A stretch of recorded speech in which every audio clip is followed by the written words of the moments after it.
CES is usually treated as a consumer electronic spectacle.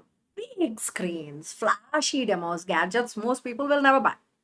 That framing no longer works. Every few years, CES becomes something else entirely. It stops being about what is possible and starts being about what is being locked in. CES 2026 was one of those years. This show landed at a precise economic moment. OEM budgets were being finalized, enterprise AI spend was being approved, data center build plans were being committed, power purchase agreements were being negotiated, memory supply and foundry capacity were being reserved. Partner roadmaps were being synchronized for multi year decisions. When those things converge, experimentation ends and commitment begins. This is why CES 2026 felt different, not quieter, heavier. Heavier because this wasn't a show about ideas, it was a show about execution under constraint. To understand what CES is telling you, you have to stop thinking like a consumer and start thinking like an economist. Consumers ask what is new and exciting. Economists ask what systems are being built that will shape cost, power, and dependency for the next decade. CES 2026 was answering the second question. The signal was clear from the first few days. The global technology supply chain is now being optimized around one objective: always on AI that is delivered cheaply, delivered reliably, and delivered at a massive scale. Always on AI means AI is no longer an occasional tool. It is embedded into workflows, machines, vehicles, and operations that run continually. Cheap doesn't mean low quality. It means cost per use must fall fast enough to survive billions or trillions of requests. Reliable means failure is no longer tolerated. Errors now trigger financial, safety, or regulatory consequences. Massive scale means usage compounds across users, agents, and systems simultaneously. This framing explains almost everything that mattered at CES. It explains why NVIDIA sat at the center of the gravity.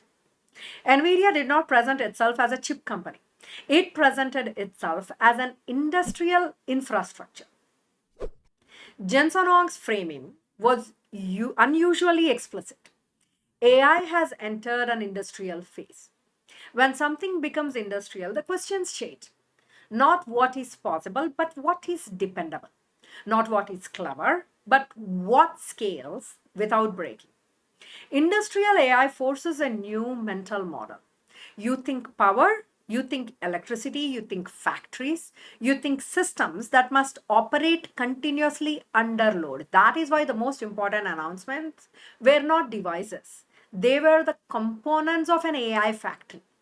Compute platforms optimized for inference, memory treated as a managed resource, networking designed for sustained throughput, security designed for always on systems, power measured in gigawatts rather than GPUs. This is not hype language, it is industrial language. It also tells you something critical: demand has already arrived. This is why bubble narratives break down when you look at behavior instead of headlines. Everyone with access on real usage data is acting like they are behind on demand, not ahead of it. Inference has become the dominant cost center in AI. Inference is how models are actually used in real world. It runs continuously, it is latency bound, and it is ruthlessly cost sensitive. Serving models at scale now costs more than training them. That single fact flips optimization target of the entire industry. Training still matters strategically because it creates new capabilities. But inference dominates operational reality. That is why NVIDIA's most important move was not faster chip. It was productizing inference context management. In practical terms, NVIDIA is saying that context itself has become expensive, enough to manage deliberately. Long conversations, large documents, multi agent systems all require memory that must be stored, moved, and reused efficiently. Context is no longer a technical detail, it is the infrastructure. That is the sign of industrial maturity. If you want a reference customer for this AI factory era, look at OpenAI. OpenAI's infrastructure deals over the last year read like a blueprint for the future. Massive NVIDIA capacity commitments, significant AMD deployments, custom accelerators with Broadcom, cloud capacity locked with AWS, inference capacity secured through CoreWeave, memory supply aligned with Samsung and SK Hynix or Hynix. This is not hedging, it's demand certainty. OpenAI is not choosing a winner, it is assembling a portfolio of supply because the constraint is not ideas, it is delivered compute at scale. This is why memory prices are rising, why high bandwidth memory supply is concentrated, why industrial bottlenecks are forming. These are not warning signs of excess.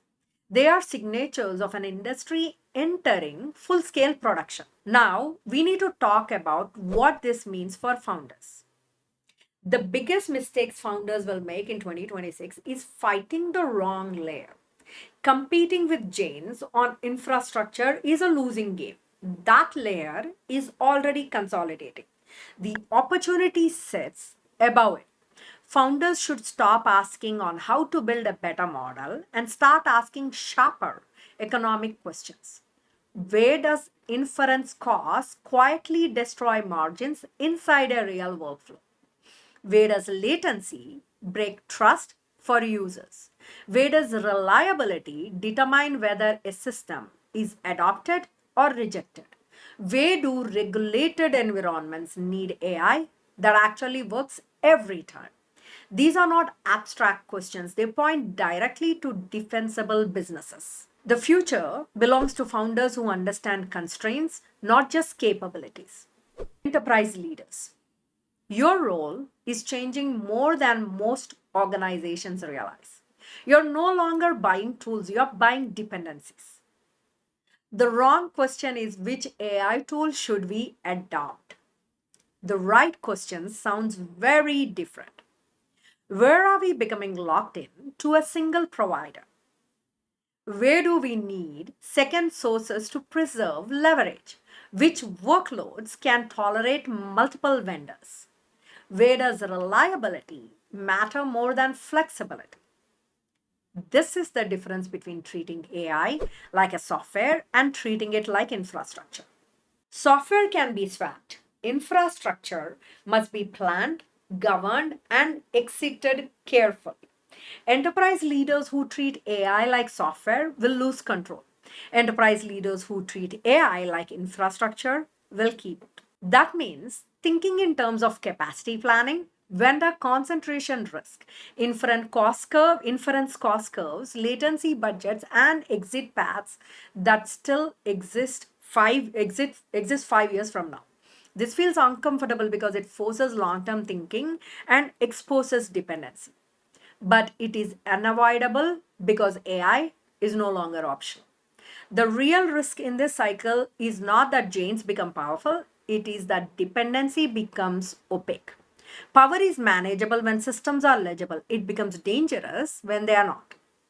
The winners will be the ones who insist on clarity, composability, and optionality even inside industrial systems. CES 2026 was not showing you the future of gadgets. It was showing you the future of power. Factories, not demos. Power contracts, not press releases.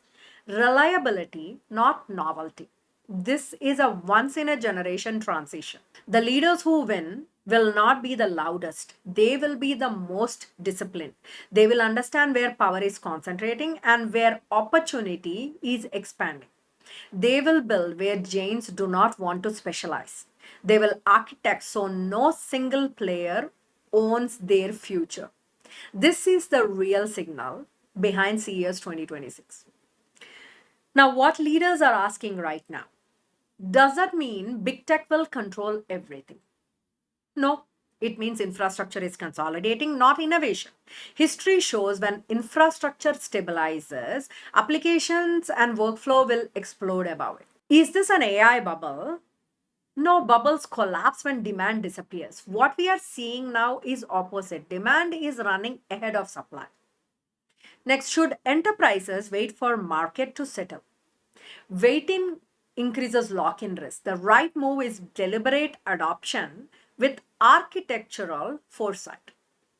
Now, can smaller companies still win? Yes, by solving constraint driven problems that large platforms do not want to customize.